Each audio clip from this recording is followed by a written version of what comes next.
SG Asante sana. Habari ya wananchi wenzangu, bwana leo, wananchi, bwana tuko Jakes salama. nani. Unajua zamani huyu MP wa Githongoli Kiambu alikuwa anasema wananchi wananchi, hakuwa anajua kusema wananchi. Anyway, that is not why we are here. I am really disturbed when I hear somebody say that Raila is not an option. He could not have done better. The team is corrupt. Sometimes some of these things, sometimes we say them. It is assuming I like the way she says maybe, because maybe not. It could have been better. So we cannot really judge someone who has not been there, who has not done anything. So we would like to say that. We had many options in that ballot box, and some of us chose because of our emotions and our tribes, and that is why we are where we are at the moment. The issue of somebody talked about recalling MPs. Some of these things that are written in this constitution are not practical, because you can imagine you are initiating that issue after 2 years. Then we also say that there is a lot of delays in the court. Somebody goes to court, he puts an injunction that you should not be arrested, I should not be chased away. So some of these things are very impractical, and that is why the constitution or the constitution makers also gave us what we call a ventilation or ventilation clauses or ventilation articles, where if the parliament does not work, if judiciary does not work, if the police don't work, if the government doesn't work, then there is what we call direct uh, uh, representation, where we are the people who are sovereign exercise our powers directly. So for me, I don't think we lack options. We are just uh, we are just closing our minds and not thinking loudly. And Kenya needs redemption, but for that redemption to come, I think things have not yet gotten worse. They should get worse. Yeah, so that at the end of the day we start afresh. Because when we started these issues of maandamano and calling people to come on the street, there are some people who told us they were going for harvesting and planting. Yeah, some people in Iroiro, I saw them going saying that hey, maandamano inaharibu biashara. Unajua sisi kama watu ya biashara hatuwezi ingia maandamano, hatuwezi weka sufuria kwa kichwa, lini tunapanda sijui tunavuna eh? Sasa kwa sababu hakuna maandamano na biashara zinafungwa, what is causing it? So we are in a situation, Mr. Leo, and this somebody has just gotten in, he should just mute, whereby we we we wait and see. Because the good thing is that now the judges who are on the side of the judiciary, which was on the side of a government, or they were in bed in government, now it is also complaining. I saw some people in Noiro today trying to burn tires for the first time in history. Why? It is pinching them. The coffee sector, people are crying. I saw another Mutembei clip of Meru telling us sijui kahawa haichomwi, wale walikuwa wanaitwa Kateru walienda. I'm happy Yeah. when I see these things happening, because it is until they say in English that when the gods wants to destroy you, they make you mad. The president is mad, and when you have a president who is mad, you just wait for the day of reckoning. It is going to be sooner than we expect, where now he will destroy himself and destroy his government because of poor policies, poor decisions that have led us to where we are at the moment. But this story of Kwambe Siju, there was no option, Siju Mother Karua group had also corruption. No, no, no, no. Those are not the stories we can entertain now. We need to know there were options, but we never took them. because so many of us from Mount Kenya thought maybe what we should vote for is somebody who is circumcised. Now we have a circumcised person. Yeah. But what is the circumcision doing to us? We see pictures floating all over of a pastor's wife having a lot of lacking. I think in the makeup imetoka ama ndijui ni makofi. We don't know, but we are looking at the wife of a drunkard and the wife of a pastor, and we find they are different. So we are in that situation, Kenyans, and let us hope and pray that there will be a catalyst whereby this government and people can now come out and say enough is enough. Asante sana bana leo.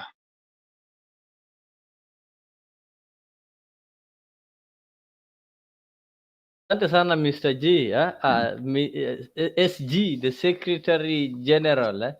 Umesema, but I also saw it that people were demonstrating. When you are talking, I saw ni kama Pen Nyagaka alikuwa ameinua mkono. So Jex, maybe you will allow him to talk. Najua hapo kuna venye ameumwa. Pen pia natoka mahali kuna ni kahawa ama ni majani chai. I saw majani chai, kahawa, beretram. Nafasi ni yako. Okay, asante sana leo. Wacha nimweleze huyu amemaliza. Ruto miaka yake ni kama baka 2032. Vile mlimchagua kwa sababu ametahiri nini. Those are normal conditions of any country. Any country in a downfalls and ups. That does not mean the end of the world. That does not mean that UDA imetoka kwa power. You can sound as pessimistic as you want, but the reality still remains. Hii ni serikali ya UDA na itaendelea mpaka 2032. Because as of right now, the next elections are at 2027, and ODM or ASMU has no candidate. Muliona the other day when Nani took off on the 31st, Kalonzo. Kama huyu ni angekuwa Mudavadi leo, kama ilikuwa Mudavadi au Wetengro wameacha UDA leo, mungekuwa mnazungumza hiyo maneno sana. Lakini leo, right now, ASMU has lost one of its best candidates who brought 3 million votes to the camp of ASMU, and he has left. So where do we get any challenges? Where do we get any argument ya kwamba mutashinda? My friend, you can talk all the pessimistic you want. This is exactly what you told the Kenyan people in 2022, and they voted for the Mwizi. And kuleta ibija ya Recho ati amechapwa nini.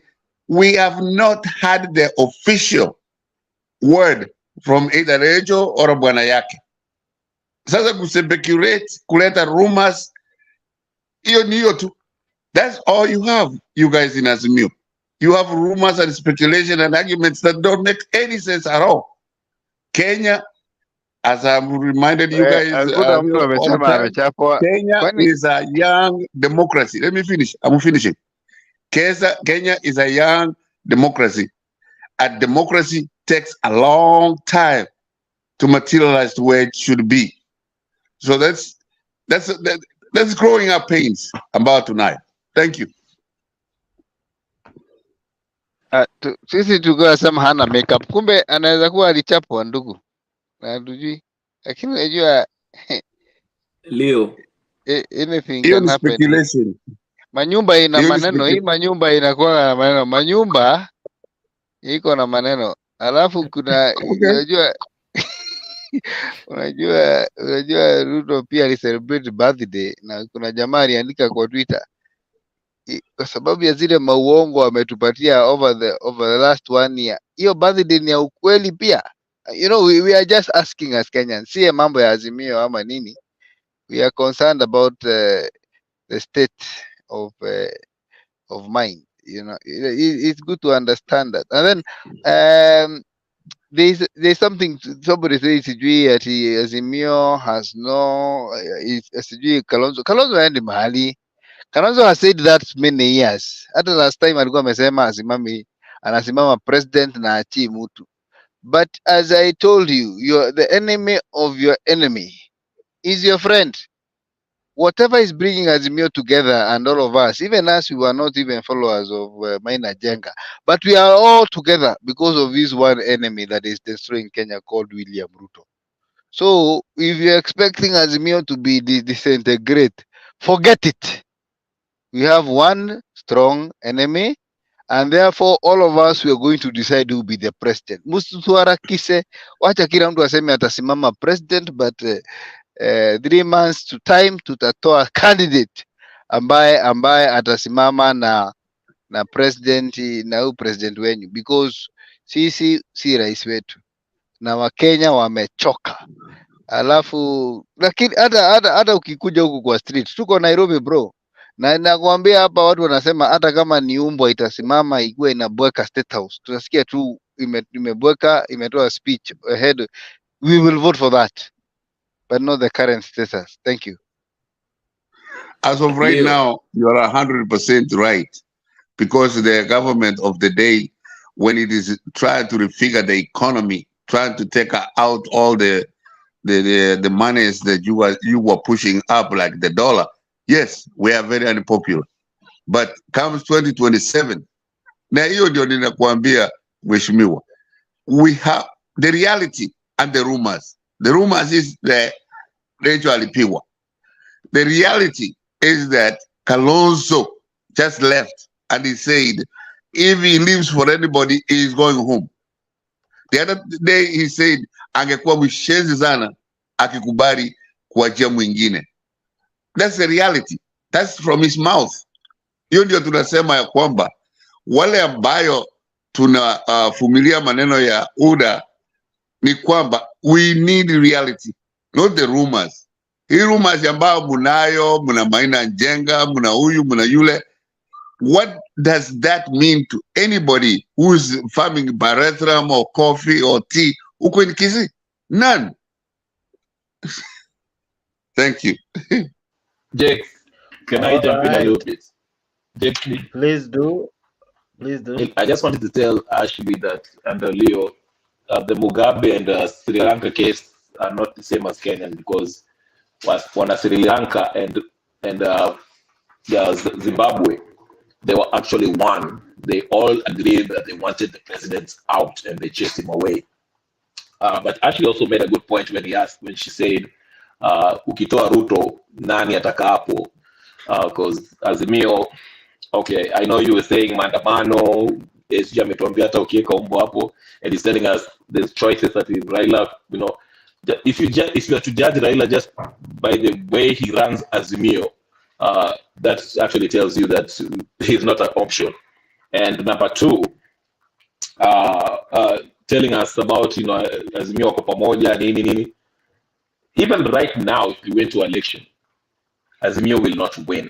I'm telling you, this is how these guys are pathetic, to say the least. They're not focused. Wanasema wanaenda maandamano. Tujiulize, mnaenda maandamano kufanya nini? What are you going to maandamano? Remember, we went to maandamano, then what ended up? Akawacha maandamano because of NADCO, wakae chini na Kalonzo to share power. Is that why we want to go to maandamano again? So that these wakina Kalonzo wapate sijui official opposition na sijui nini. So these guys are not focused. And Ruto ileta kwa serikali, alafu utaona Azimio will disintegrate. So SG Maina, SG ndugu yangu, I know you're a fanatic, but the reality is Azimio is just as good as dead. They're just noisemakers. Thank you. Yeah. The point of order, bwana chairman. Yeah, go ahead. Anasema ati what has shocked me as a person who is listening keenly ni kusema kwamba ati tunaenda maandamano kufanya nini? I mean, don't you read the constitution? Kwani hii katiba iliandikiwa nani? People read the constitution Now don't read it upside down. Article 36 and 37 says everybody has a right to demonstrate and picket in peace. It is in the constitution. So Yes. whether you want to do it the whole I'm not year, disputing that. I'm you not see the, disputing the that. You are problem right. the But what problem is the the main problem aim? of picking and choosing what to read in the constitution, it is what has led us here. But maandamano, watu waandamane kwa sababu ya jua, waandamane kwa sababu ya majani chai, waandamane kwa sababu ya njia, waandamane kwa sababu ya levy. It is a constitutional right. Sawa. Number two, hii mambo ya kusema ati sijui official opposition was they were going to share power. There's nothing that was proposed by your president. Yeah, and I don't think they have shared any power so far with that discussion. So for me, I think what we are when you talk about Raila was not an option, that is known as in English premature ejaculation, where mwingine hajafika kipimo na wewe umemwaga. Because at the end of the day, Actually, bro, Azimio wanted the power sharing before even the NADCO. at the end of the day, Raila is not the president. He has never been president in this country. You cannot And will compare never be. things that, and we don't. It is not a must. He doesn't. Even he says that if he really needed it, it could have caused a lot of problems. We know, and we know for a fact because you want fact. Ruto did not win this presidency. He bought this presidency. He bought Chebukati. He bought Kome, and we have evidence about that. But we cannot. We know what happened. Everybody knows in Kenya Chebukati was that brought by Raila.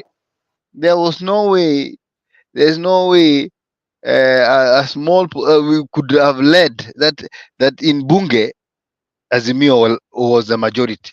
Even right now in Nairobi County, Azimio is the majority. In the whole country, all the MCAs of Azimio relation are the majority. How did this guy win? He won by lying that he is a Christian girl in the Bible and Psalms, but he also had carried money. And that is why you see he has no glory of God in him. Why? Because it is a stolen election. So we call it fanatic or anything. We know what has happened in this country. Is somebody buying his way to presidency, and he cannot even lead the country, despite the fact. Uhuru Kwa has sababu, more money than him. He can buy elections. He can win. how do you know? We don't. We don't know that. I think those are just speculations. I don't know who is richer than the other, but we know that everything in Kenya has a price tag. And again, you might have money, but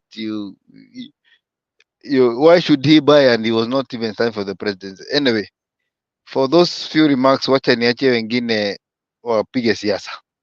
All right, allow me to come in and ladies and gentlemen, what we have been reflecting on your screens are what has been said on Twitter handles of different people and different leaders.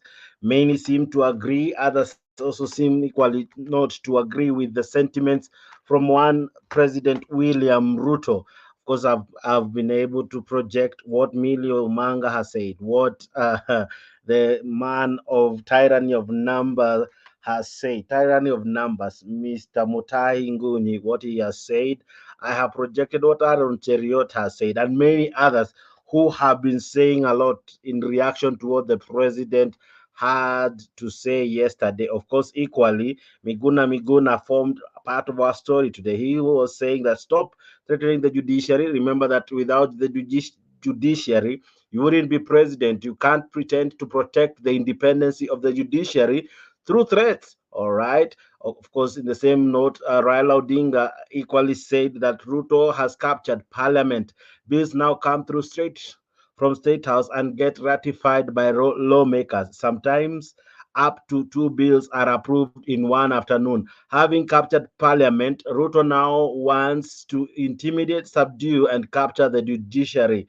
Okay. Martha Koome rejoined as well, said that the GSC has noted with concern that judges and judicial officers have been subjected to public criticism and vilification for issuing court orders that are perceived to be against state programs, and policy. The GSC wishes to affirm or reaffirm the independence and integrity of the judiciary as a core equal arm of government, and urges all judges and judicial officers to continue performing their judicial duties without fear or favor, among many other sentiments that have come from different people with different opinion. All right. Okay. Now, can I count? Now, I've heard from SG, I've heard from Ashley, and there's something while I was behind the tents, I heard Ashley say, and it's true that some people can be paid to cause to sabotage an idea, whether good or bad. Some people can. One time, Jimmy and Jiggy was here bragging of how he used to fund some of these um, court cases. Actually, I want to begin with you on this one. Let's imagine, to be fair to the president, can the opposition equally use the courts as a tool to sabotage his agenda, whether good or bad? Can the opposition use his agenda, the judges, or rather the courts, to subvert and to sabotage his agenda? And if so, what does the president need to do if he is forced to always contend with the courts before he can implement anything? Good question. I hear there's a saying that says, "What's good for the goose is good What's for good for the gander is good for the goose. the." Okay, so Mhm, saying that the even him, he mhm, with his MPs. You remember mhm, he's going to see who is going to vote against his agenda. So mhm, if he wants to also manipulate, then he mhm, has to let the other. You see, we have to either agree to be a country ruled by the rule of law, or a country not ruled by the rule of law. So what does he need to do? He needs to be an example.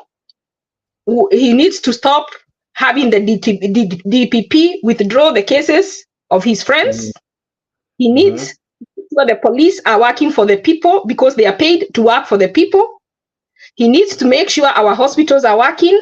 He needs to make sure those people that he is saying are sabotaging, he seems to know them. He has the instruments of power. He needs to have them brought to book. Then mhm, when he has done that, then he can mhm, complain it hasn't worked. But he cannot be doing it himself and mhm, get mad when someone else is doing it, because mhm, he is a Kenyan just like us. So if he wants mhm, to manipulate, when he's mhm, unable to manipulate, then he can't mhm, get mad because someone else has been able to do it better than him. And some people mhm, say he stole the election. Let me tell you, if he stole, he didn't do it because Raila was so righteous that he didn't try. mhm, What I believe is that both of them tried, and one thief was smarter than the other.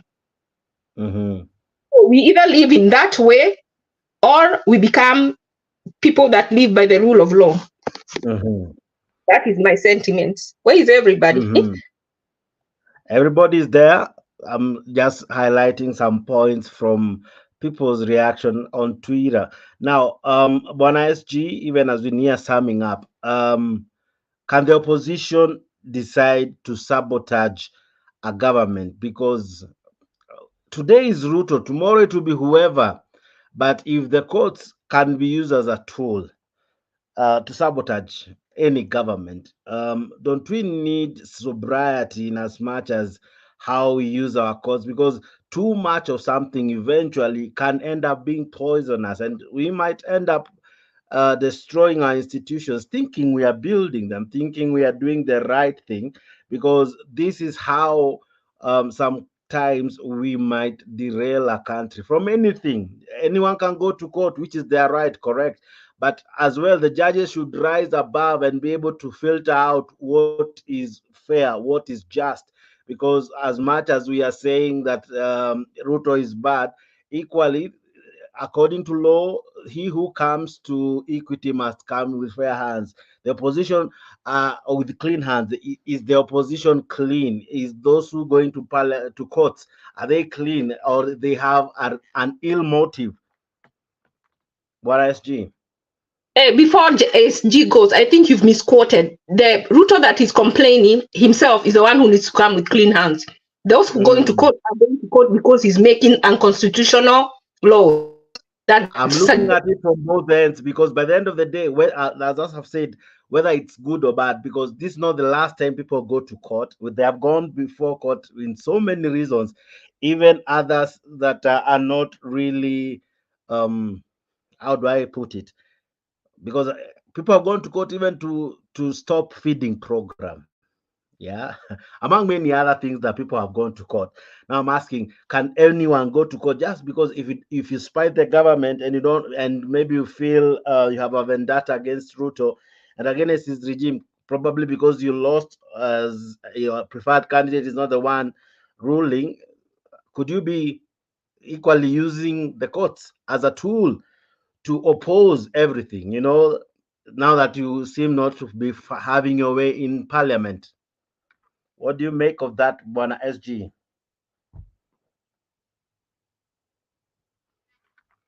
SG, are you there? All right. Same question to Bwana Kenya Rebel. What do you think? Can the opposition and many people who oppose this government choose to use the courts as a tool of, to pick out an issue with everything that Ruto and everyone is trying to bring?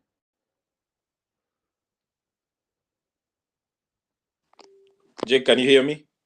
Yeah, I can. I don't think you can use the courts as a tool. A court is independent, and a court's job is to adjudicate on an issue based on the law, what the law says. So when Ruto says that the opposition is using the courts, that is false. When you bring the case to in front of a judge will look at the case based on the evidence. Is there evidence that Ruto was violating the constitution or not? Okay, and they will go through it, and there'll be arguments made, and then the court rules according to what the law says. So you can't say that it's been used. Okay, and again to Mr. SG who just left, this whole thing of this, they need to get over this idea that Ruto stole the election. They lost. I don't know how many times I should tell him that, but there's nothing to help him that. But anyway, that's all I wanted to say about that. That Azimio needs to find a way of actually getting people behind them. Hii mambo ya kusema ati sijui tuliibiwa, you're saying Ruto bought sijui Chebukati, bought the courts, bought the kids.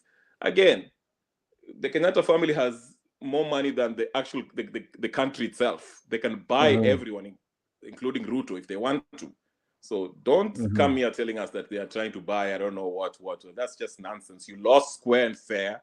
Go back to the people. Usa sera zako. Wait for 2022. If you want to impeach him, try to impeach him through your MPs and get the MPs who are aligned to you to try to impeach him. Do something like that.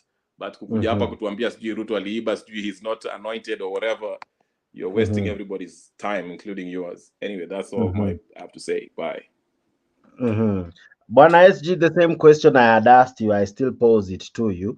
I'm not saying it's happening, but I'm asking you on a very to be open-minded about this.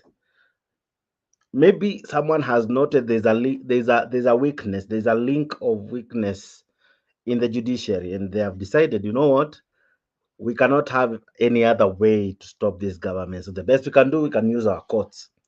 And they use these corrupt, let me just use the president's words, corrupt officials, corrupt leaders in the judicial system, so as to find a way to stop almost anything. Now it's happening to William Ruto. It happened to Uhuru Kenyatta. When will this stop? When will we have slightly some degree of fairness? I'm not saying the courts are not fair when only they rule for the government, but I'm asking, how can we really make sure we We don't have rulings that are almost favored by money or influenced by someone's hand somewhere, but they are based on the rule of law. One SG.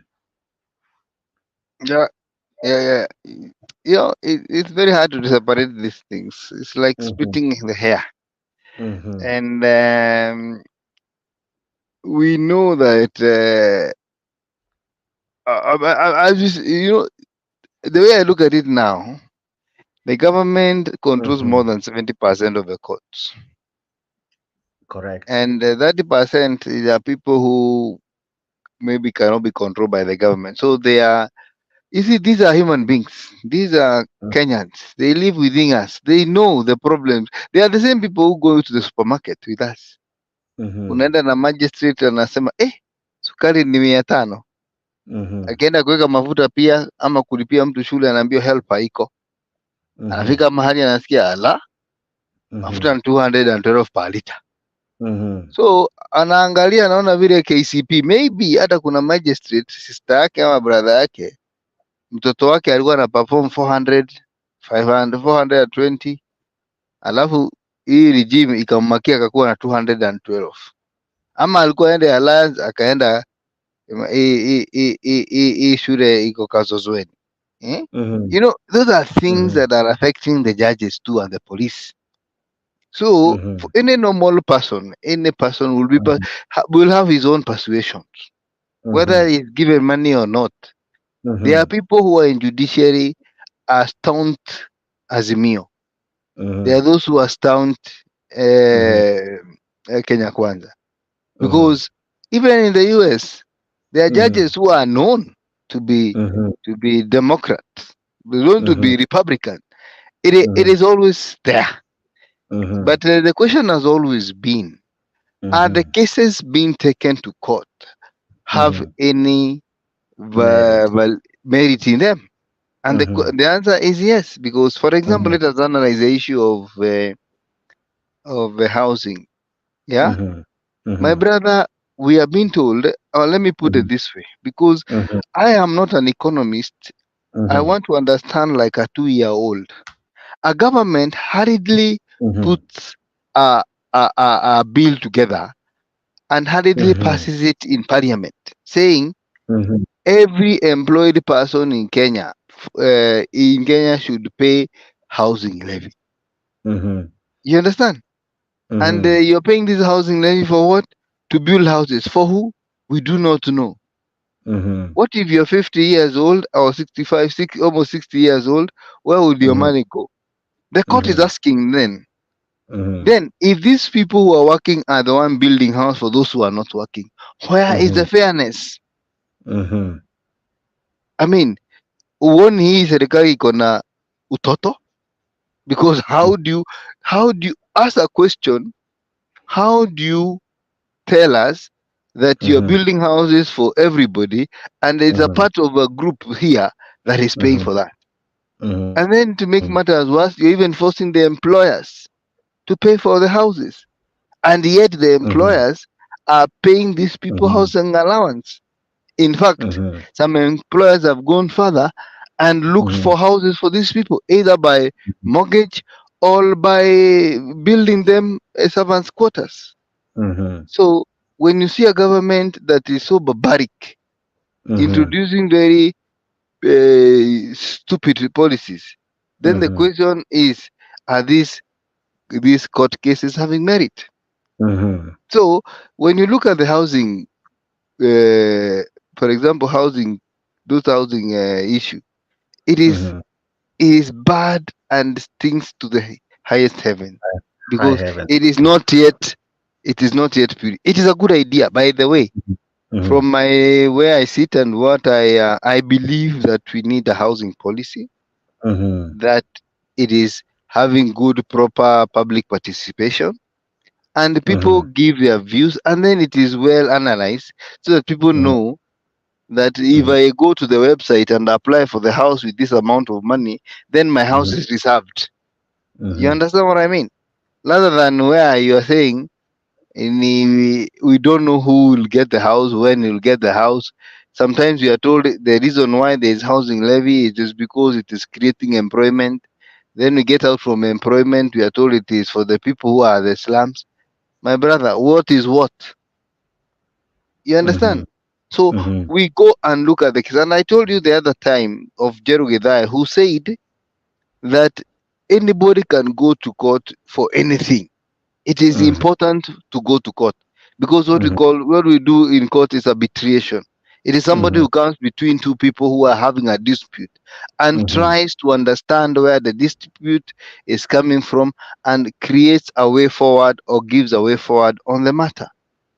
It is okay to go to court and claim that you're the owner of KICC. You're the owner of the sun and the moon. You can go and tell the judge that, but the case will proceed. People will come with the evidence. If you have the title deed of KICC, it will be checked. If it's an original one, then the court will say, surely you are the owner. You take the KICC and go with it home. You understand? So when you see a president so threatened by the courts, or then you see there is a very big problem, because we can now see this guy is being exposed. He was actually the problem in Uhuru Kenyatta government. That is the clear, yes. Even as I near really wrapping up, a good person should wrap a show more than twice. Now, Ashley, Kamal raises very interesting points.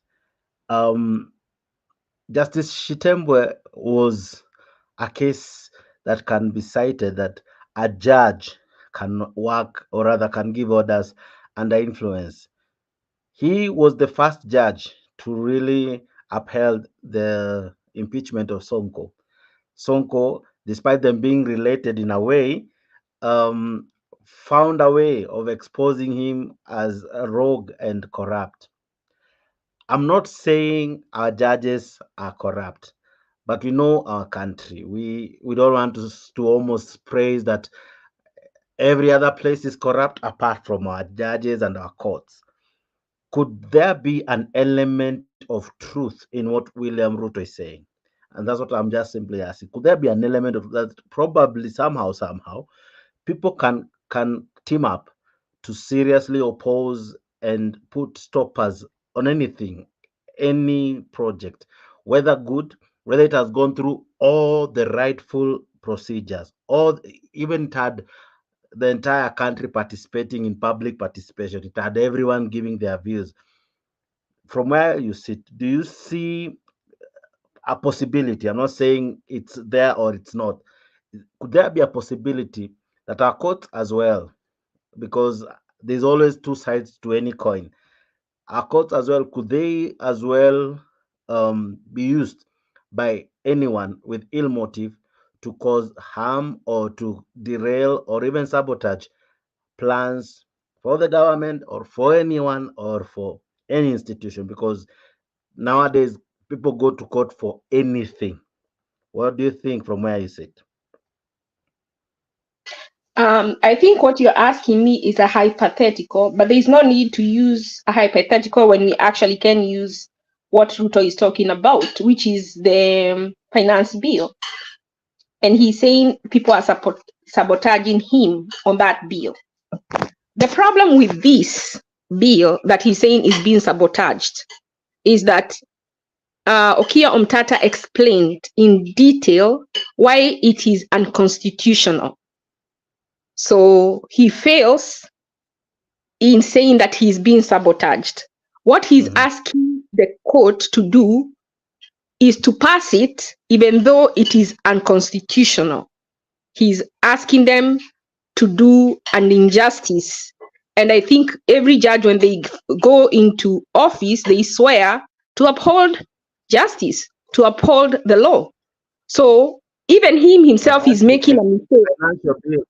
The financial bill sailed through. The only part that didn't sail through is that housing part. Every other place, it was given a clean bill of health. and it shouldn't have, and I hope someone is appealing it, because I don't think that was the Supreme Court. They should appeal it, because when Omkia went to court, he said that it went to Parliament, it didn't go to the Senate. And the Speaker of the Senate, they swore that they sent an affidavit that they had looked into it, or something like that. There's something that they said which wasn't proper, and the judge refused from Okia Omtata to cross-examine them. What was refused is this. It had a high part of money bill, and there is no there's no law that, or actually the law is clear that any money bill cannot go to Senate. It is deliberated and decided in Parliament, the Public Investment Committee, the Committee of Budget, and all. Those are the ones who are. Yeah. So what Okiomata was arguing was it didn't go to the Senate, but the courts were clear that it was a money bill, and money bills are deliberated in Parliament, not Senate. The courts there, they got it very well. It's correct. Okay, there is another part. I don't have the exact. It is not correct. Yeah, that's what I'm trying to tell you. The finance bill. Let me the law, Basi, but go ahead. There is another part of the bill. Let me finish a little bit. Okay. Because I know it, but I can't remember what. There's another part of the bill that is in the finance bill that has to pass through the part of that they had to take it to. You can remove sections of the bill. I think it comes together. But a part of the bill that, in order for those parts to pass, it had to go to the Senate. And how it passed is the Speaker of the Senate said that they were in consultation with them. And Okia said, I am a senator. I was not consulted. So when the Speaker said that they were in consultation with the senators, he's vouching, he signed an affidavit, and Okia asked for permission to cross-examine the Speaker of the Senate, and the court overruled him. I would have wanted to see Mokia Omtata say, if you do not allow me to cross-examine the Senate, the Speaker, then we need to remove that as a consideration on this appeal or petition. He didn't do that. But I will send you that information. There is part where the Speaker of the Senate say that they give them the permission to do that without them going necessarily to Senate to have it discussed. Mm-hmm. So because he cannot come with dirty hands. He came with dirty hands. He cannot come.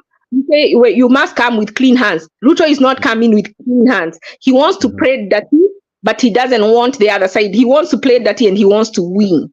And what he's doing is becoming entitled. And it is very dangerous. He's not even 2 years. He's barely 1 year into the term. And this is how he's behaving with all the threats that he's been giving, with all the things that he's been pushing. I am very, very scared of what is ahead. If we give him until 2027, you hear some people have started talking about a 7-year term. So I don't even know whether there is a 2027 or they will change it to where he says he wants a 7-year term now, or he will wait until after the election and ask for a 7-year term. And then before that term is up, he might be another Mudevedi. He might add a 3rd term as long as he continues. So the more he stays, the stronger he grows. And the stronger he grows, the harder it will be to remove him. So if anybody is serious about removing him, that has to be done now. So what I was saying, the last thing I'm going to say is about that. Someone said that the civil disobedience cannot work. I don't know how it cannot work. If say everybody in Azimio opposes him, so they stay home. And all the people that voted for Ruto now that see the true picture of who he is also stay home. That would be most of the Kenyans. If most of the Kenyans stay home and agree to suffer for now, I'm telling you, Ruto might not come out, but he will change. He will be cautious and he will not be careless in his talk. We don't have to go to the street. Nobody has to die. We don't have to run with the police battles. Just look at Niger. Well, how did they have the French, a superpower, come out from their country? When they were told to leave, because they knew they are strong, they say, we are not leaving. And they thought the Africans were foolish, that they were going to engage him. The Africans were clever enough to know that they could engage someone who was stronger than them. Because that is loss of life. Someone says, oh, we have to exercise our power, we have to demonstrate. What have those demonstrations brought you? Every time all they bring is goodies for your leaders, not you. So when are you going to get it into your head that it doesn't benefit you, the normal man, to go to the streets? Every time. And then this Kalonzo we keep talking about here, you know, that is how thick-minded we are. And that is the thick-mindedness that the politicians are taking advantage of. They know we are stupid and foolish. This Kalonzo went to a meeting to negotiate. Remember, there are people who died. There are people who died. Can you imagine someone's mother seeing Kalonzo saying he doesn't understand why, what's the name? Wamalwa refused to sign, he's refusing to sign that bill, that document. He doesn't understand why. Ask him, what did you get? He got nothing. He doesn't understand why Wamalwa refused to sign. And you want you discussing that man here? That is a disgrace. That is, what kind of a leader is that? That is not even a leader. Can you imagine sending Kalonzo as on an international trip to negotiate for Kenya? He cannot negotiate locally. How do you think he's going to perform with white people? Growing up, I used to, when I was going to school, I would travel by bus. And I have witnessed more than one occasion where a white person gets back. People almost break their legs standing so that person can sit. When there was a pregnant person standing there and they did not give them a seat. There are people who, if they can behave like that now because they're being bribed, how will that person behave when they see a white person? Everything that person will say is yes, yes, yes, yes, yes. And that is why I think Raila, he may be the best person, but his team is not. So if he's president, his team is going to let him down. You know, we have to think. We have to think not emotionally, but with our brains. We have to use our mind, not our hearts. And men, I'm surprised that men are thinking with their hearts like women. We are thinking emotionally. Men are supposed to be more practical. Women that are emotional. Just think of Kalonzo going to represent, sincerely. Think of him. And that's the person we are putting there. And look at someone like Orengo. He was accused of stealing money in a lot. We didn't give anybody, he was not put through to see, is it true or was it a lie? Those are people that are surrounding Raila. So if he won, those are the people he would have given ministries. Don't you think would have the same problems? And then someone said, he has never been president, so we don't know. Don't you know that you can look at someone's history? When you go to, why do you think you ask for a bill, good conduct, when you're looking for a job? They want to see what kind of a person you are. You want to see how has Raila ran ODM? How has he ran Azimio? It has not been democratic. It is his way or the highway. What makes you think that when he becomes president, he will change? Actually, he will be more emboldened. Now he has the sword too. So he will do what his precedents, the people behind him did. And when you complain, they'll say, why are you complaining and you let Uhuru do this? Why are you complaining and you let Ruto do this? So that is why I'm saying, if we look at character, we have to judge from their past. And that is why I keep saying Okia Omtata has proved himself. Even now he said even they tried to bribe him and he said, I am not taking any bribe. And he told Ruto to his face, you are my friend, but the constitution is a better friend to me than you are. What other leader are we looking for? And I'm telling you, someone has said here, we have to go down before we go up. I told a friend who is not a Kenyan, and they said, you have to be like Rwanda before a real leader can come, because right now you only have vultures, you only have cartels who are interested because of all the money that is in government. You want, the time Kenya will go completely down and there is no money is when the real leader will come. Let me tell you, in 2008, Had the economic crisis not come, Obama would not have been president. Let me tell you, but Spain was going to win, but we were on the brink of collapse.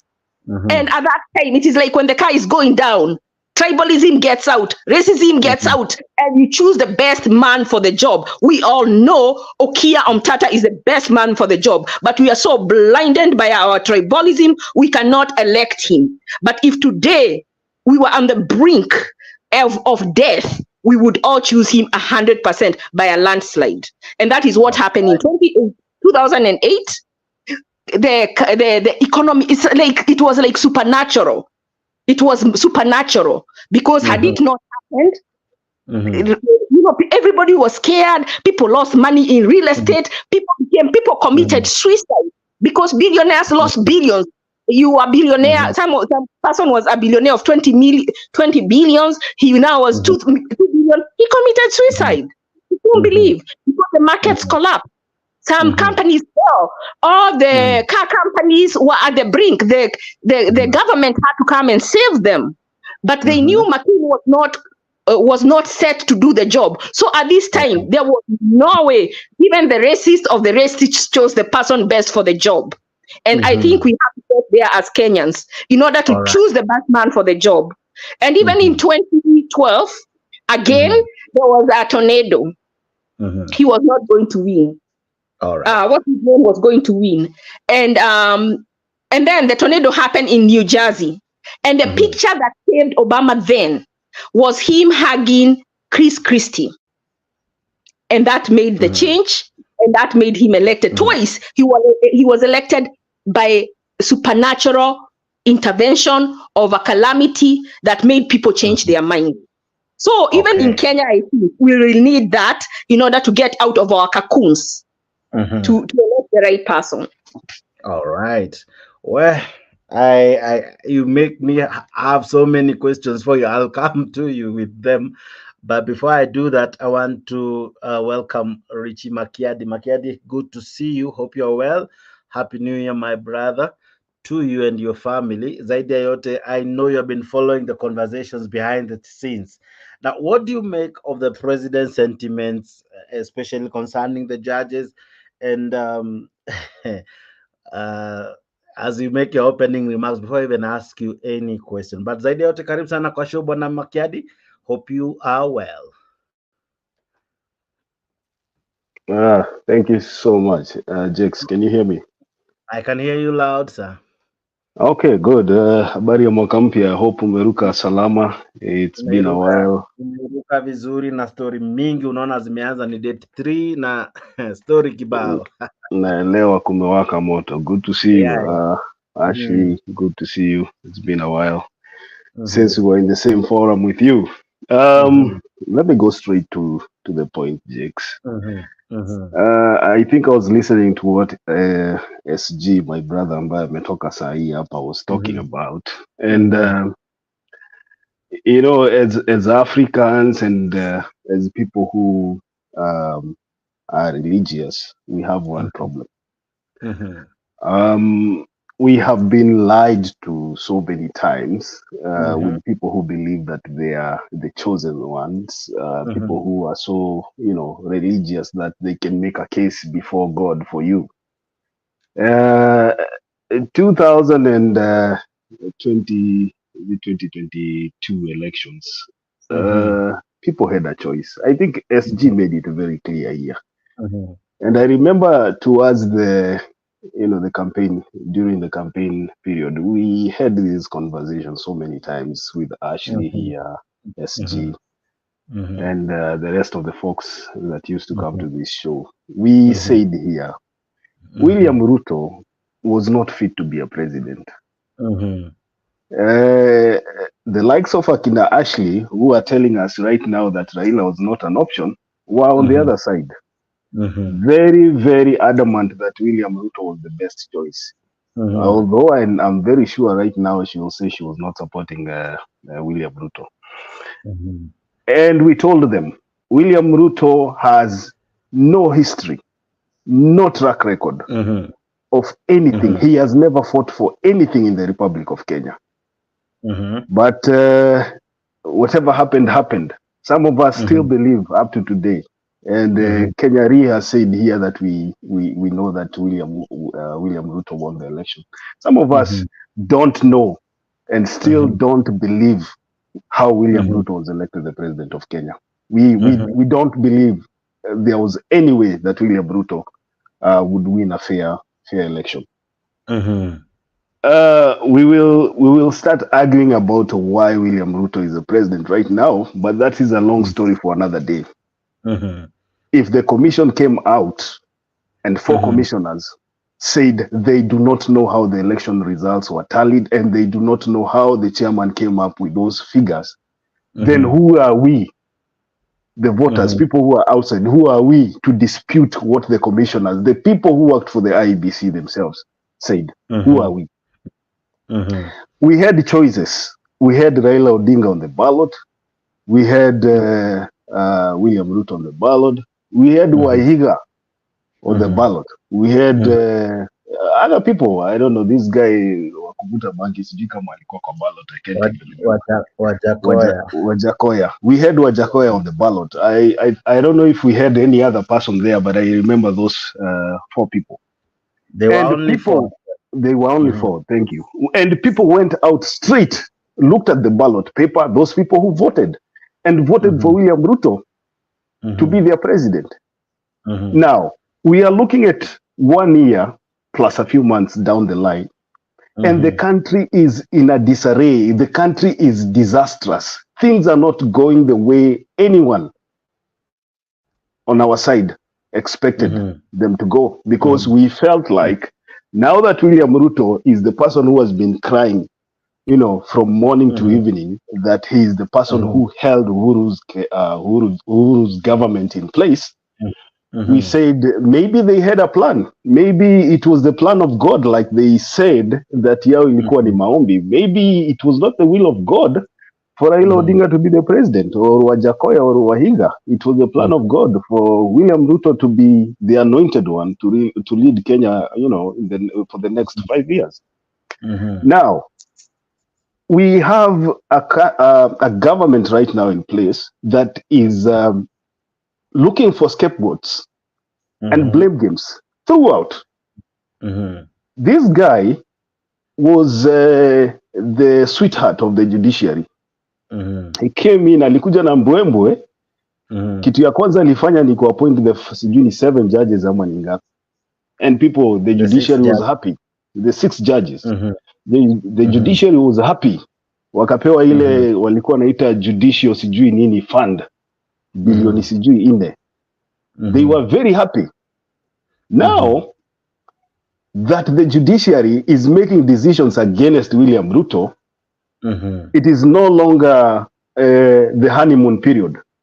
They are back to fighting each other again. And we are sitting on the side and saying, wacha kimlambe, because we cannot have double standards. Actually, you said it very clearly. We cannot have double standards that when it happens to favor William Ruto, it is okay. But when it goes against him, it is not okay.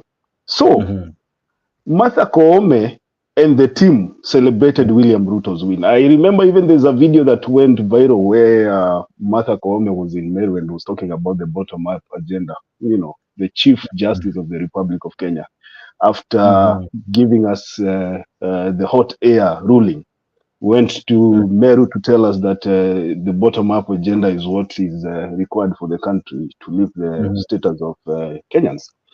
And, you know, we now see a judiciary that is, you know, caught between a stone and is it called a rock and a hard place. They are no longer the darling of the executive. Mwananchi has lost confidence in the judiciary. Now it is up to them to redeem themselves. They will either decide to follow what William Ruto is telling them to do, or they will listen to Mwananchi wa kawaida. From where I sit, the issue of the housing project, the housing project did not start with William Ruto. Uhuru Kenyatta was the initiator of this mijengo yenye tunaona ikiwa kila county. It is Uhuru Kenyatta. And Uhuru Kenyatta built these houses without taxing anybody. Easy 2.5 2.75% kwa paycheck kwa payslip. Uhuru Kenyatta hakufanya hivyo na alijenga nyumba. In fact, to be honest, if you go to Nairobi right now, the houses that William Ruto is claiming that he built were started by Uhuru Kenyatta. In fact, most of them right now are almost to the point whereby ziko karibu kuisha. And Kenyans remember very well that Uhuru Kenyatta hakukukata mshahara yako kwa lazima ndiye ajenge hizo gorofa. Uhuru Kenyatta did not force Kenyans to accept that it is only the housing project that is going to change the lives of the common mwananchi.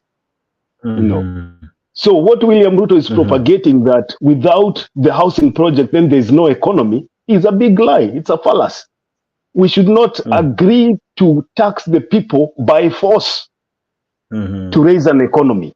This economy is in tatters not because of Uhuru Kenyatta alone, but because of William Ruto and Uhuru Kenyatta. We must all agree that these people were in government for 10 years. There's nothing new that William Ruto is telling us here. When you try to push this blame to Uhuru Kenyatta alone, then people of logic will tell you that you are daydreaming. William Ruto was part of the Jubilee government. He's part of the failures that we have seen in our country for the past 10 years. He has added another 1.5 years right now of disastrous management of our economy. And I can tell you today, Jake, hakuna kitu mpya William Ruto atafanyia watu ambayo hangefanya akiwa na Uhuru Kenyatta. With Uhuru Kenyatta, you had stability. With Uhuru Kenyatta, you had confidence of the investors. William Ruto is too much hype, too much talk, and no work. Let me come to what Penny Nyagaka I see is here, and Ashley are telling us here that Raila Odinga and his team would not have been an option in our country. Let me tell you something. I don't know, Ashley, if you remember very well that Kalonzo Musyoka has been in a government where he was the Minister for Foreign Affairs. Kalonzo Musyoka is not a Gachagua. Kalonzo Musyoka is a diplomat. He has done more for the Republic of Kenya in those capacities whereby he represented the country outside. So mimi nikisikia unasema mambo ya kukompea Kalonzo Musyoka ati na wazungu. I mean, where do you live? How when did you know Kalonzo Musyoka? Kalonzo Musyoka has represented the Republic of Kenya even in Moi's government. He represented the Republic of Kenya in Mwai Kibaki's government. We Jake, sijui kama unajua sisi ile jitumekaa sisi tuliona Kalonzo Musyoka akitembea huko nje kama Minister of Foreign Affairs. Wachana na hizi vitu zenye ziko saa hii. CS ni walevi tupu na watu ya kupotea room kwa lodging. Wachana na hizi vitu za CS. We lived in Kenya when CSs, they were called ministers. Alikuwa anapita na bendera, unajua huyo ni president anapita. I mean ni minister wa serikali anapita. Hawa watu wenye wako saa hii ni jokers tupu. And I can tell you, Jakes, hii serikali hata haitaki maombi.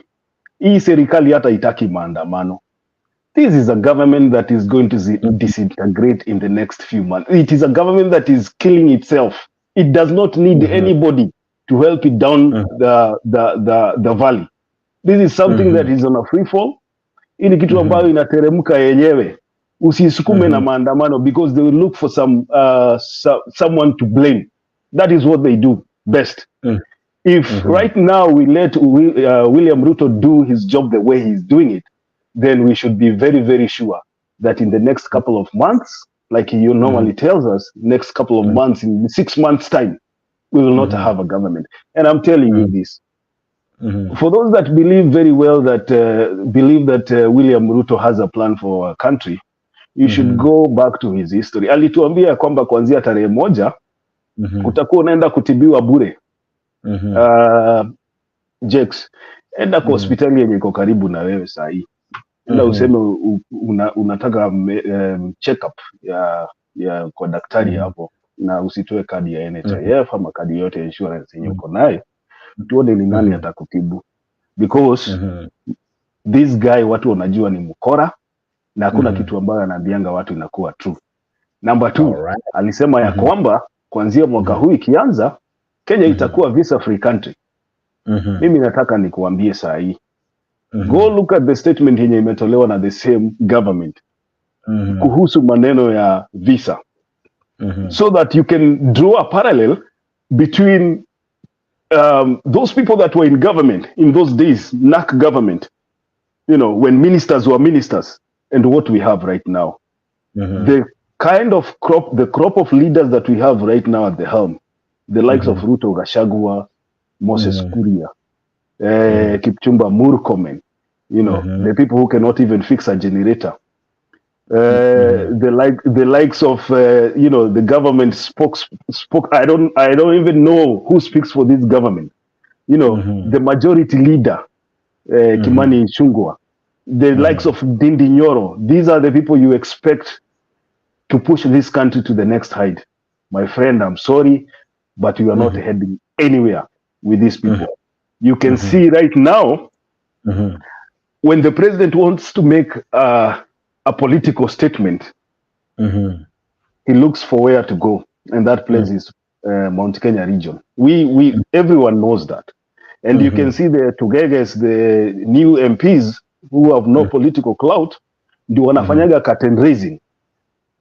You have a senator wa Kiambu, a very young man ambaye unafikiria atakuwa na dynamic thinking, ako na guts za kuambia president usitii mahakama kwa sababu hakuna mahali utapelekwa. So what kind of statement is that coming from a leader? Yes, let's listen to that. Na wengi wamenituma Mheshimiwa Rais, wakaniambia ukirudi kule Kiambu, ambia rais mwenye alikuweko, mulituletea hapa 2013 na 2017 na tukamchagua. Rudi kwako Kiambu, umwambie apatie Rais William Ruto nafasi na yeye atufanyie kazi. Na Mheshimiwa Rais, sababu nasikia hapa hata Ndindi Nyoro amesema yule anasponsor makesi ni rais aliyekuwa hapo ambaye ni mpigaji kura katika kaunti yangu. Sasa ajue tuko na rais ambaye ni William Samoei Ruto, ambaye tuliamuka asubuhi na mapema tukamchagua aendeleshe Kenya yetu mbele, si ndio? Na sasa vile niliambiwa hivyo na watu wa Nyandarua, nikaketi chini Mheshimiwa Rais, nikajiuliza, wakati koti ambaye anataka kutumia ilitoa sheria ati yeye aachishe ma-CAS kazi sababu hiyo kiti sio constitutional, yeye hakufuata sheria ya koti hiyo. Wale waliendelea kukaa kazini na yeye hakupelekwa mahali. Mheshimiwa Rais, hatukwambie uvuje sheria, lakini jua pia wewe hautapelekwa mahali. Ilifika watu wa Korogosho, Mheshimiwa Rais, koti ikaamua wasitolewe pale, lakini yeye akawatoa na hakupelekwa mahali. Mheshimiwa Rais, hatukwambie uvuje hiyo, lakini pia wewe hautapelekwa mahali. Mheshimiwa Rais, wanataka kutumia koti ndio usijenge manyumba. Mheshimiwa Rais, Mheshimiwa, mimi nakuomba tafadhali, hawa mahasla wanangoja kazi. Wewe wacha tujenge kazi, manyumba, na sababu wewe hautapelekwa mahali. Ya mwisho kabisa, hii barabara ya Ihithe na Donyonjeru, tumekuja hapa na Senator Medhu sababu mimi ndio mwenyekiti wa barabara. Rais alinipatia hiyo kazi. Rais amesema atajenga. Waziri our deputy president amesema atajenga. Wabunge wa hapa wote wamekubaliana itajengwa. Mimi kama mwenyekiti nimekubalia. Mwenyekiti wa environment amekubalia. Alafu mtu mmoja ameenda kotini na anaenda kwa NEMA ati hiyo barabara isijengwe. Mheshimiwa, nakwambia sisemi uvunje sheria, lakini jenga na hutapelekwa mahali. All right. Go ahead, Makiadi. That was what Jokes, umefanya mzuri. Unajua watu wengine walikuwa wanafikiria tunachapa propaganda hapa. Umefanya mzuri kucheza hiyo video. Sasa hii ndio watu ninakuambia. mtu kama huyo anaweza simama mbele ya rais amwambie vunja sheria, hakuna mahali utapelekwa. Alafu these are the same people wakati uchaguzi ilitangazwa walituambia msiende kuandamana, and then kotini, because that is the only way to solve an election dispute. Na watu wakaenda kotini, koti ikaamua vile iliamua, na watu wakakubali, wakasema tunaweza kosa kukubaliana na matamshi ya koti, lakini kwa sababu ni koti, wacha tukubali, even though we might disagree with their ruling, but it is what has been said by the court, and that is what you are supposed to follow, and people moved on. So these people sasa saa hii wanaona ya kwamba William Ruto should be a king.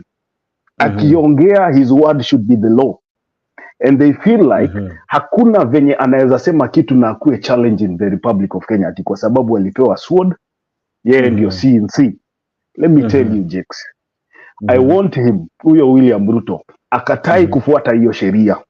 Hiyo sheria yenye anaambiwa asikatai, asifuate, akatai kabisa kuifuata. Then we have what we call an anarchy in our country. Ndio sasa tujue it was not only about William Ruto, but the rule of law should be followed by each and every person for any development to happen in a country. William Ruto is not a demigod. He is not above the law. He is a president, but still under. It is the constitution itself that puts William Ruto in that office. So if we want William Ruto that does not heed to the constitution, then let him be that person ambaye hatii mahakama, then tuone kama tutakuwa na nchi. You see these people, ukiona wanasimama hapo wanaongea, unakumbuka jamaa moja alikuwa anaitwa Kamodho. Kamodho was the guy in Moi's government ambaye alikuwa analetewa hata kiatu number 10 na mguu yake ni number 6. Anasema kama hii kiatu ni wewe baba umeniletea, hii kiatu itanitosha. These are the kind of people, and you can look at this guy. This is a very young man. These are the kind of people unatarajia wakuwe na vibrant thinking, you know, dynamic, watu ambao wanajua maana ya sheria. Kumbe we are looking at inaitango reincarnate, kitu gani hiyo kizungu inapotea, another Kamodho being born out of Mount Kenya region. And I can tell you we are heading in a wrong direction. Tumekuwa tukisema hapa kila wakati ya kwamba the country is headed in a wrong direction economically, but if we start disobeying the court, we might not agree with the court, but if we decide to tell the president ya kwamba disobey the court because hakuna mahali utapelekwa, then we are setting a bad president. More and more people will follow that president, and I can tell you that, you know, looking at what we have right now and the anger that is in people's hearts right now and how people are suffering right now, we are likely to have chaos in our country. I will relax there kwanza nisikie Penyagaka na nini ya kusema. Kidogo tu hata before nilete Penyagaka, nina jamaa anaitwa Defi. Defi, how are you? Good to see you. Hope you're well, my brother. Nakuambia wewe mambo imechemuka. Walai nakuambia mambo imembaya. Yaani nasikia maji imechemuka. Nasikia boiling point. We are very much disappointed by this man called Ruto. Unajua Jackson, kwambie kweli. At this era, someone want to decolonize us. Imagine. Yaani unashindwa mtu mpaka unasema ati judiciary. Judiciary yenye ilikupatia power. Ukiangalia kama huyu jamaa mweupe huyu wa Kiambu huyu jamaa unajua mwenye nilimsaidia ni koti yenye nasema leo hii eti huyu jamaa adify koti. Nakwambia kimeumana. Na nakwambia acha nikwambie. Mimi nataka kuambia wananchi wote wa Kenya, hii maandamano inaletwa na hii ni ya lawyers. Tuandamane sisi sote tukomboe hii nchi kwa sababu atuelekee pazuri. Already email imezama. Acha nikwambie jamaa wamesema watavaa ribbons tu. Lawyers wamesema ni ribbons watavaa. Tunaingia ndani. Unajua maloya ukikuwa katikati ya maloya, polisi ni ngumu kupiga tear gas. Kwa sababu polisi wanakopaka maloya sana. Na hiyo itakuwa very good chance Na hata nikwambia huyu Martha Koome kimemramba mbaya sana. Na this time kama sisi kama wananchi tunataka kumsaidia. Na yeye siku yenye wananchi tutamuhitaji pia asaidie wananchi. Okay. Nakwambia Jex, hata niseme asante, mimi napiga simu kutoka Nakuru. Tuko mahali hapa na best yangu mkuu, asalimie jamaa. Best yangu ako hapa, tunasema hii nchi tumechoka nayo. Acha kila kitu. Huyu unajua Ruto aliamua kumwaga ugali. Na yeye Martha Koome acha amwage mboga. Kila mtu tukae njaa. Asante sana Jex. Thank you so much. Asante sana bwana Defi. Mkenya mkora vipi? Happy New Year. Happy New Year to you, my brother. How are you? It's good. It's good. I haven't seen you this year to Jongea. You've been running away from me. Ni kama ulienda ukapewa nini CS. I was looking what CS you were given. Ni venye sitaki kusema jina yako on public, but you know me, si unanijua tu. Najua wewe, unajua nilisikia huko mlikuwa huko hivyo ulienda ukapewa CS government. I see tuko hivyo with no portfolio. Sawa. Endelea kuni lakini labda nitaangukia. But what do you make of Ruto sentiment? Na kuona hapo kwa comment section umechafua, but maoni yako ni yapi?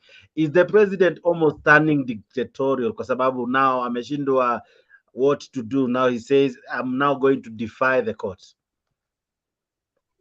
No, the thing is that Jake, when you look at the society and even psychological part of even when you go back into what you call Ruto's since he got independence, and I think Mr. Raila Odinga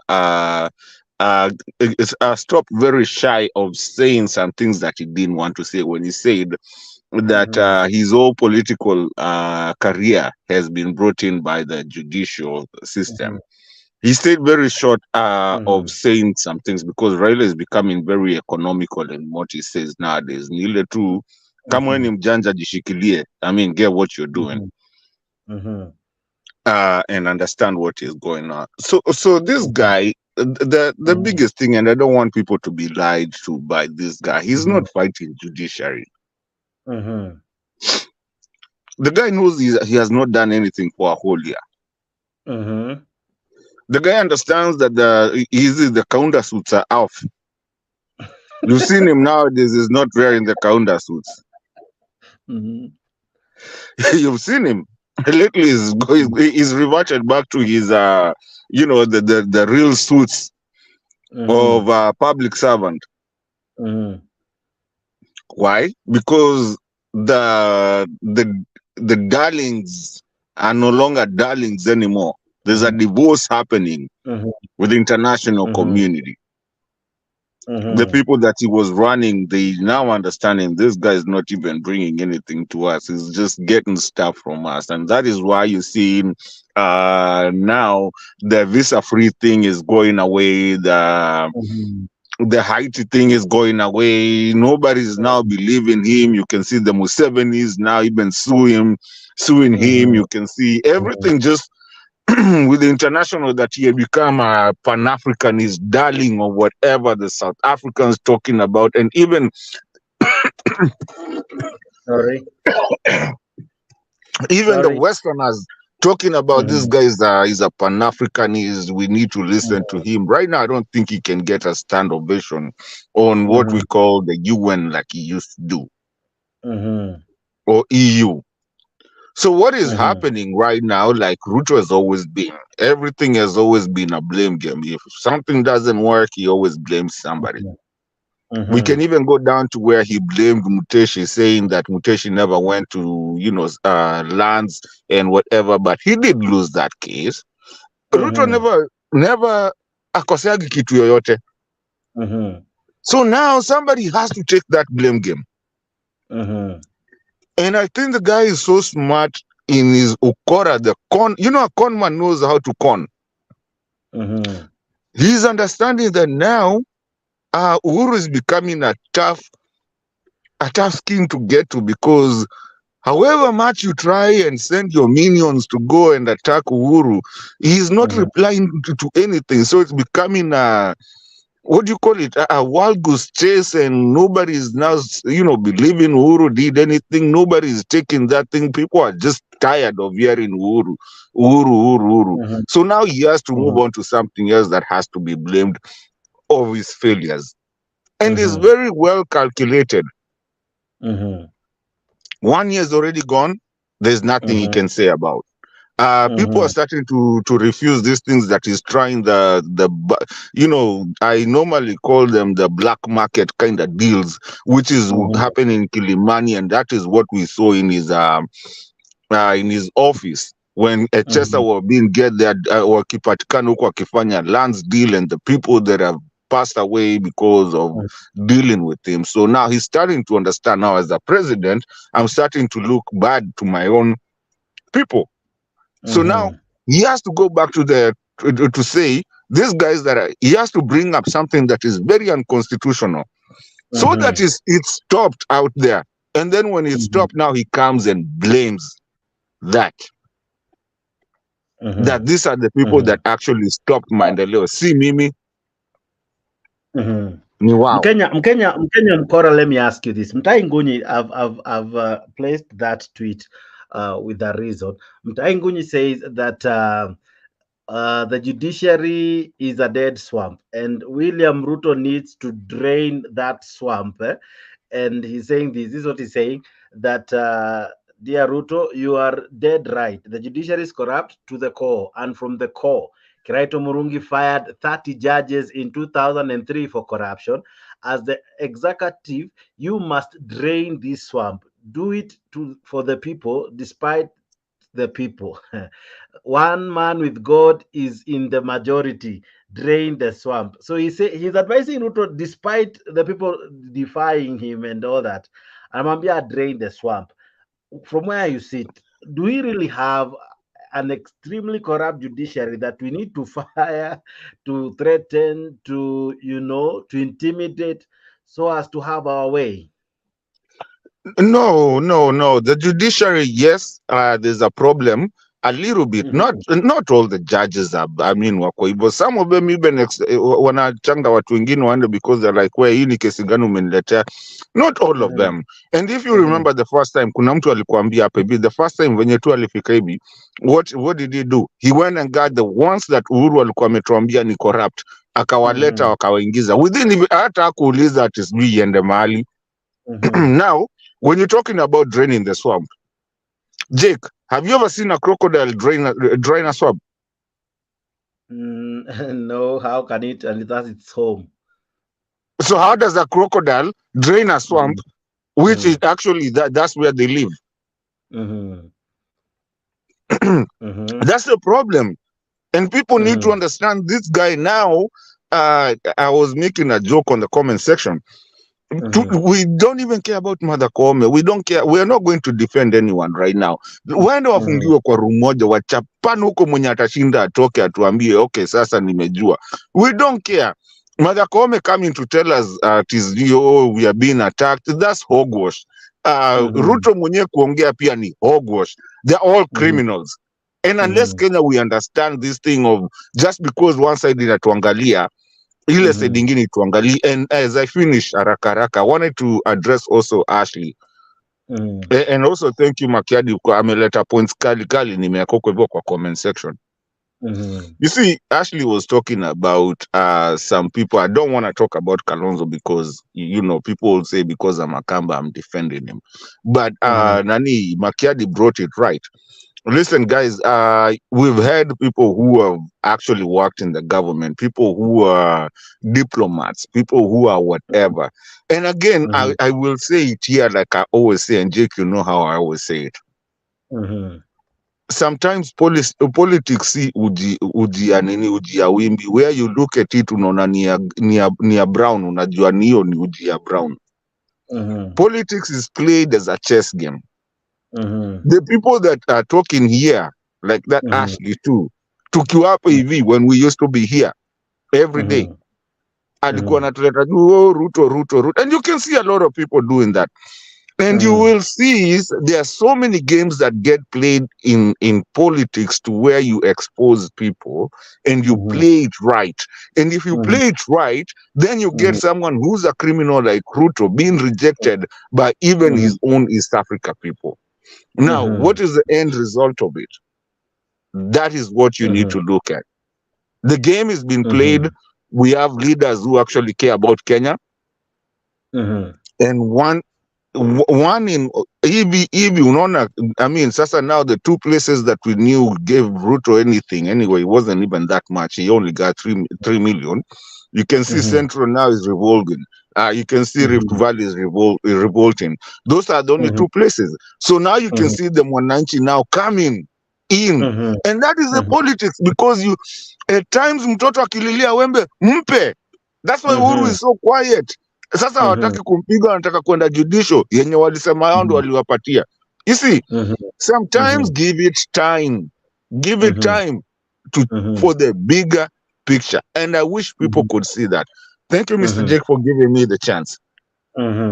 All right. Now, Stella, I want to come to you. We saw William Ruto appoint Agrim Cherule, who was left out by Uhuru Kenyatta. And wakati tu Cherela 4 walikuwa mentioned, guess who was appointed to hear the case? Agrim Cherule. Could he as well be creating some team, as much as he's blaming other teams? Could he also have a team that works for him? So you mean Agrim Chelule when he was part of the the 6 judges who are not appointed by Uhuru? Yeah. And then Ruto comes in, appoints him. And when we have Cherela 4, who is appointed the first person, the one from the 6. No, what happened when Uhuru was, when he delayed not appointing the 6 judges, he was told that those judges were corrupt. So they went through the JSC system, and they were most of them were found corrupt, and others were cleared by the JSC. So one of them was Agrim Chelule. So saying that he was the one who was appointed, no, it is the. So now what happened is like maybe he was conversant with the matter of such election issues, because I remember he did some election matters even previously, even before Uhuru, and even during Kibaki. So for Agrim Chelule, it's not. We can't say that it's like an interest, but he was just. Alirudishwa kazini. So obviously, because he knew the pragmatic of the matters, so it would be easier for him to understand how the matters were going through. But I can't comment on that. But what I can say about the judicial process being compromised, I think this thing is not letting us sleep. Because even right now, I'm conversing with some other advocates, especially people like the petition advocates like Akina Waiganjo and the others. They are trying so hard to kind of, how do I put it? Do I say that we want to stop this impunity? You see, this impunity is becoming too much, because even if it means like the judges will sit down and discuss even them to be protected, because you see, if a matter like the one for the housing and the other one for the NHIF or any other matter, the thing is, Jakes, mtu atakuwa na uoga aseme, me, I don't want to deal with this file, give me another matter. So you remember, justice delayed, justice denied. If these people feel like threatened, they cannot they cannot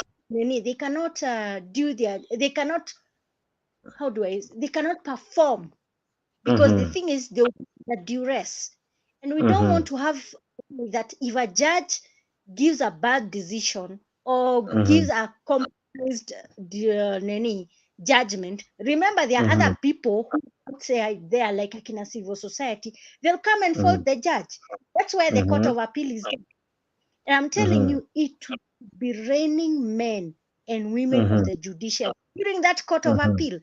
I'm telling you, it's going to be BBI. So I think what I can say is, because now Ruto, and I've told you again, I am going to fault the AG.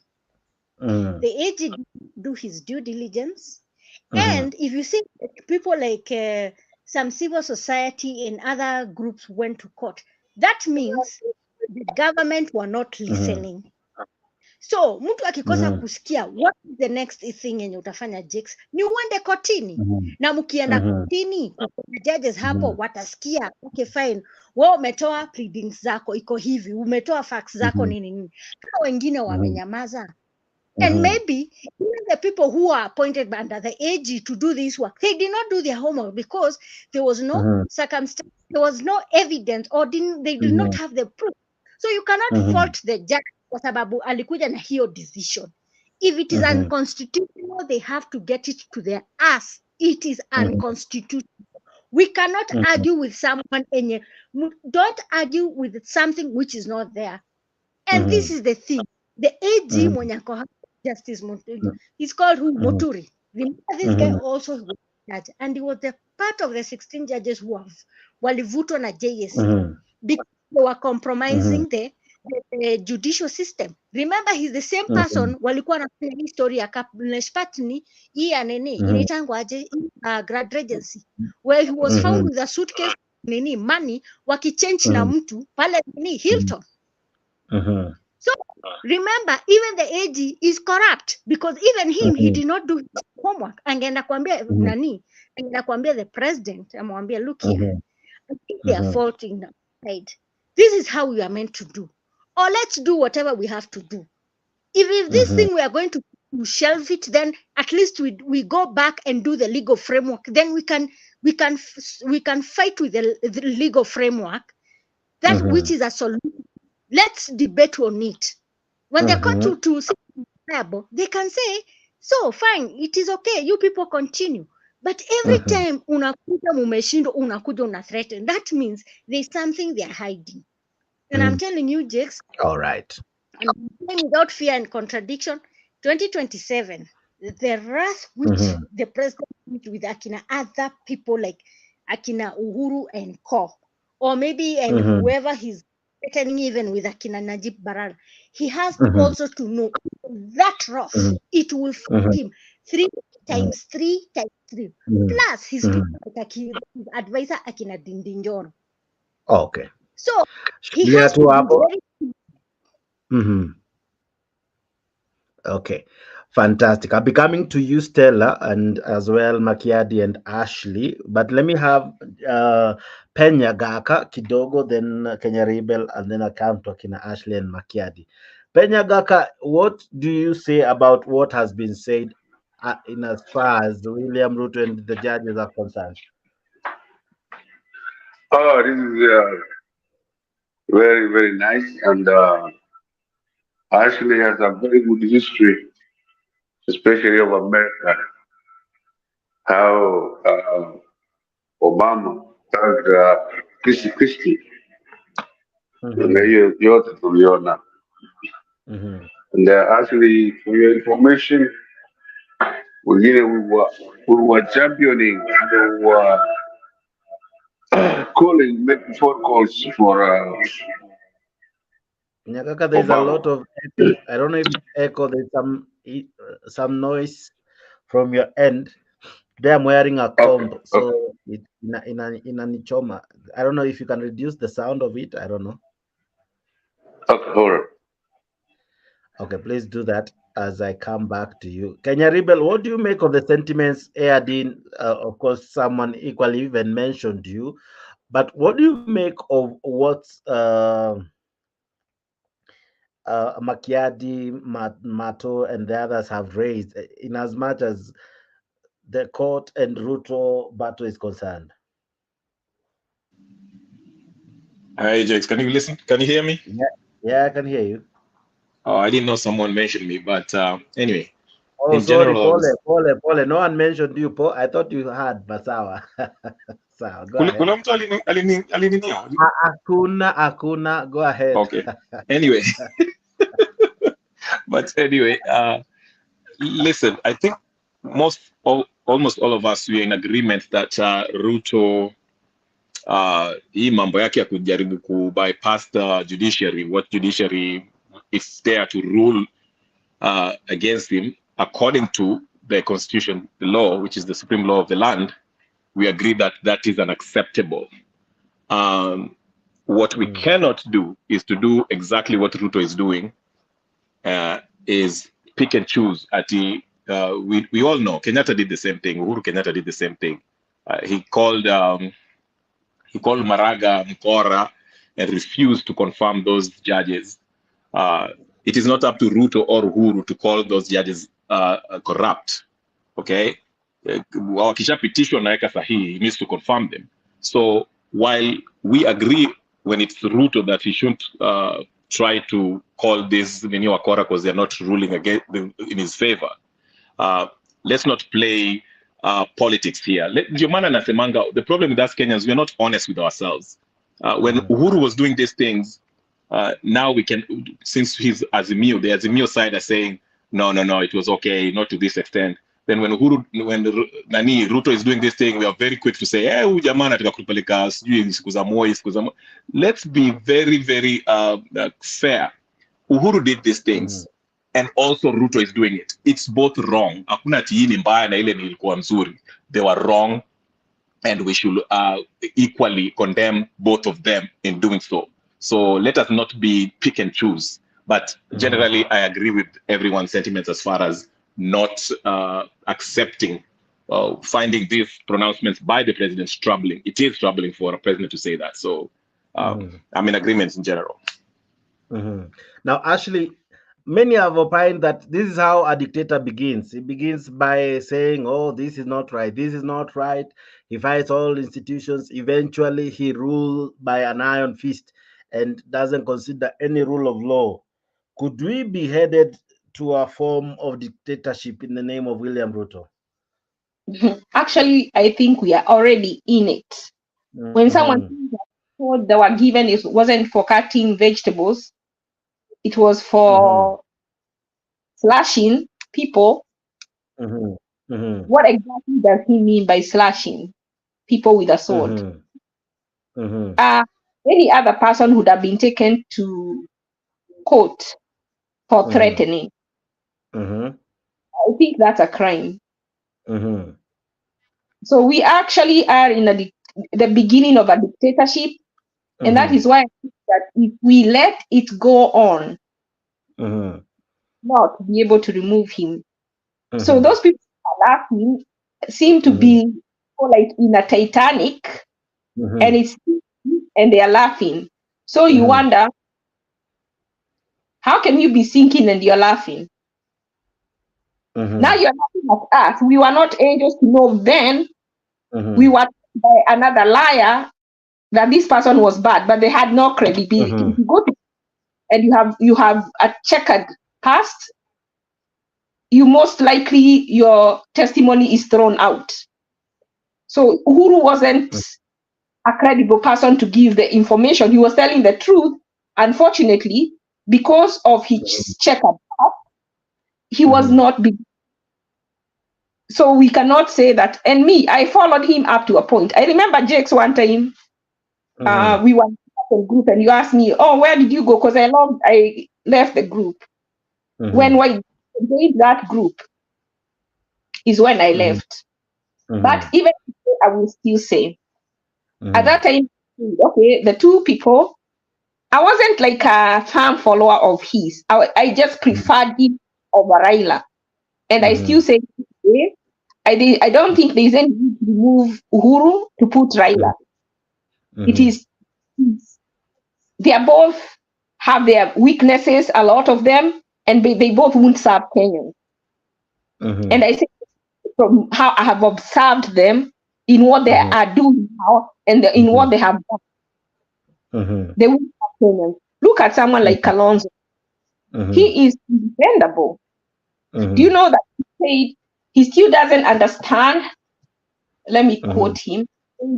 I don't understand Eugene's stand on the NADCO report. I think he said that, Gishungwa said that the cost of living is a matter to be addressed by the ruling party because it is a manifesto. And also said what the other side agreed on the issue of IEBC. They were going to look at the processes, the process doing the election, but not the results. When you look at you're looking for the next time.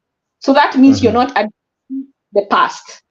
So when you go there and then you come out and you sign it and you say, Kalonzo, who led the Azimio team during the bipartisan talks, say that he had agreed, of course, some issues, but not the report in its totality. What among the issues was that came from his side? Nada. None of them. Yet, so he's there, and he was the aggrieved party. Remember, because people in his side died. So I don't even know how, when they went to sit down with KK, they adopted almost all the resolutions that the KK wanted and none of theirs. And in his mind, as a single people, and all the actions that he has, he saw it fit to agree to oppose some issues, oppose with the mouth, but saying that they have agreed to adapt the report. And the report had nothing that they wanted. They are a service to the people who shed blood, who died, who are crippled, who are injured, who are inconvenienced in any way, shape, or form. Because they come to Mandamano. That was irresponsible of them. And have his supporters to hold him accountable. Can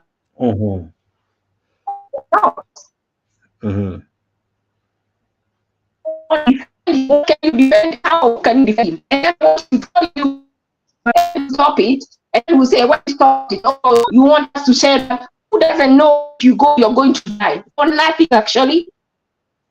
Because not all the time you have gone to Mandamano has the person, has the people got anything.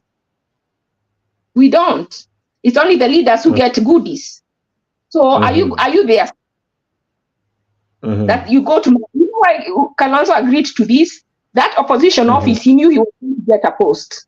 If not as the opposition, in these two deputies. So he was being self, but he didn't think about the people who blood. Those Kalonzo is a part of, either he went to the Mandamano in an armored car, so he was not even in danger at any time. Okay. Why? At least he could have insisted of at least even asking for compensation for those who were injured, for those who were killed, for the family who lost last one. He came back with nothing. The audacity to say that he's going to learn in 2027. And some people here they are not even shameless to come and support. That is our, the issues we have today are our problem. It is us that are putting garbage in, and what we are putting is garbage out. All right. Interesting submissions from Ashley. I want to come to you, Makiadi. We remember President Uhuru Kenyatta one time alinyang'anya some judges, some police. Maraga always was on the corridors of justice complaining.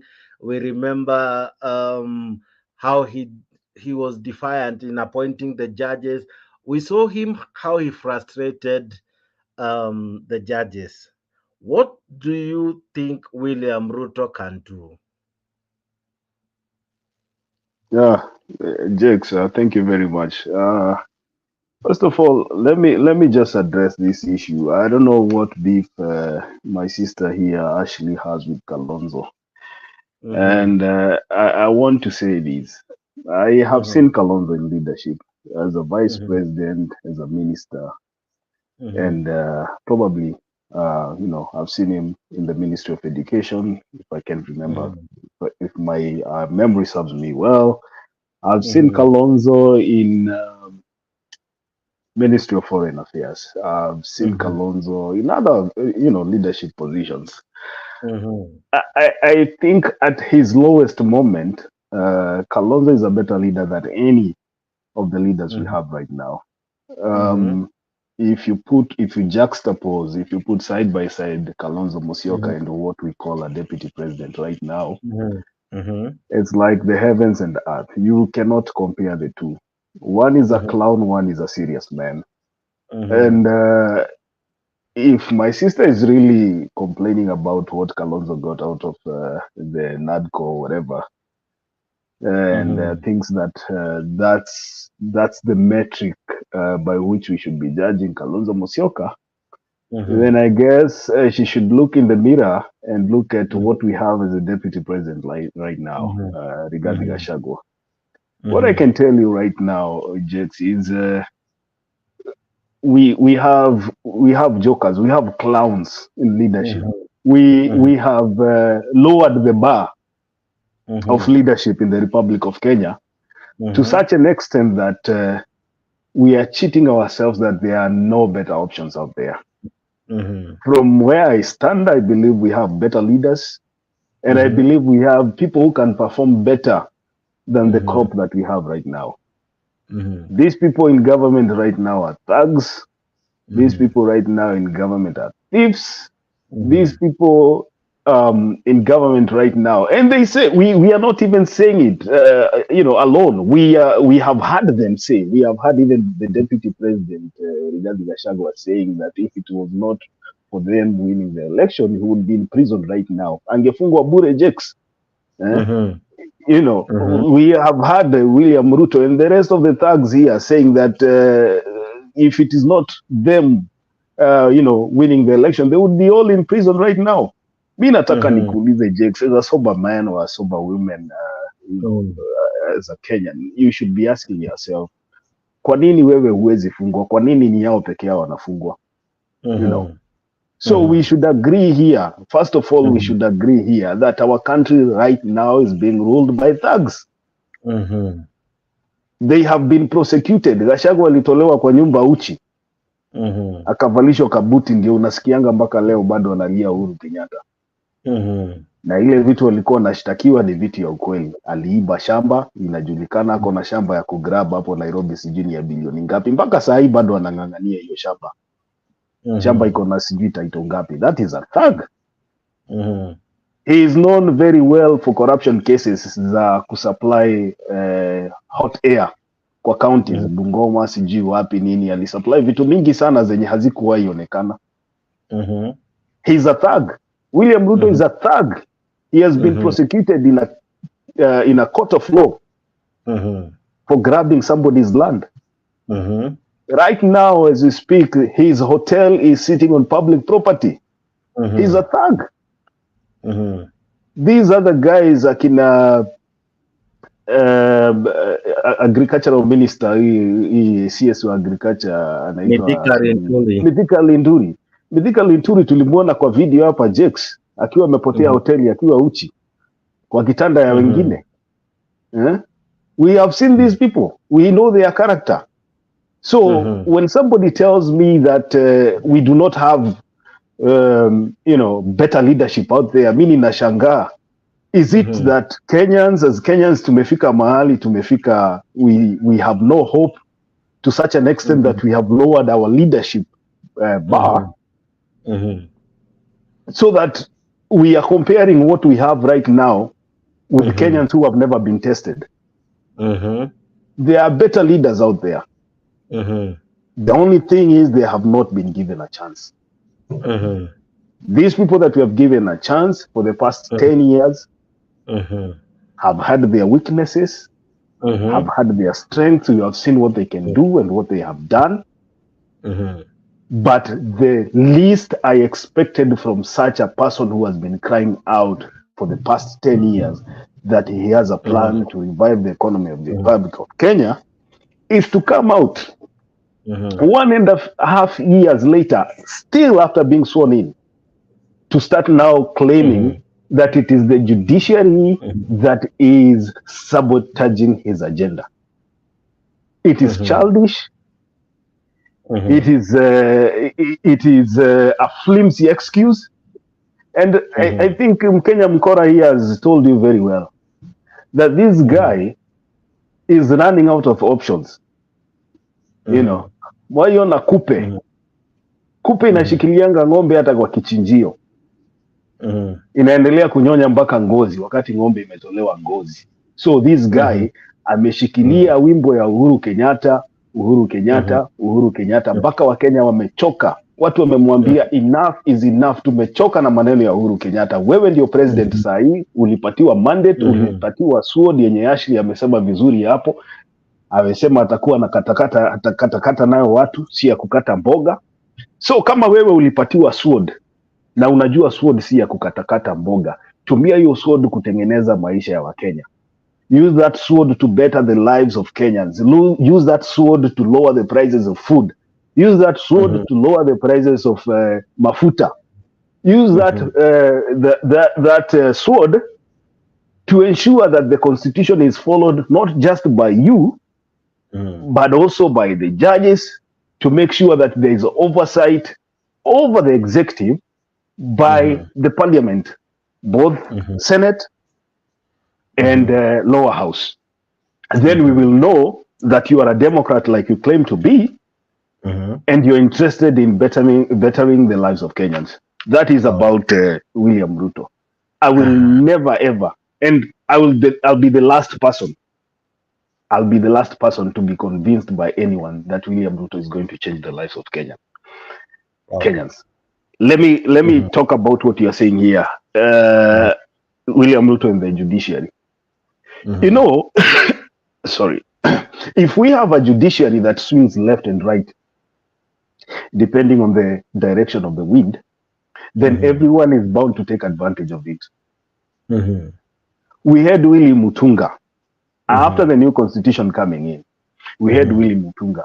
Willie Mutunga, I'll go back to one of the pronouncements that Willie Mutunga made. It was the case of the presidential petition.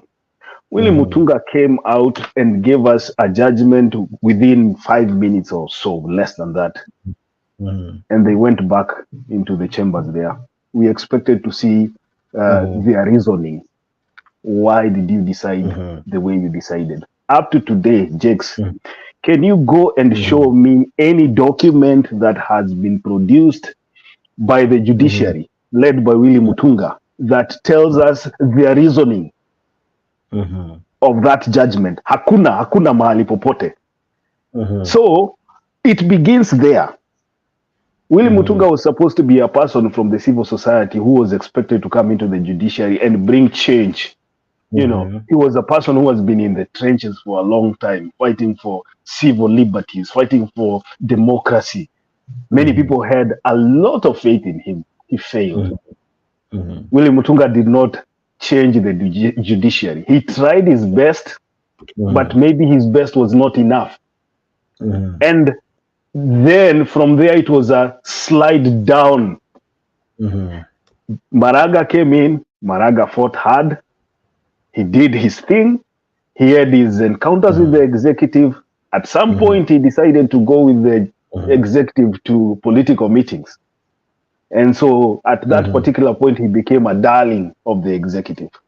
These are the head of, the heads of independent branches of government, And he went home, having changed nothing.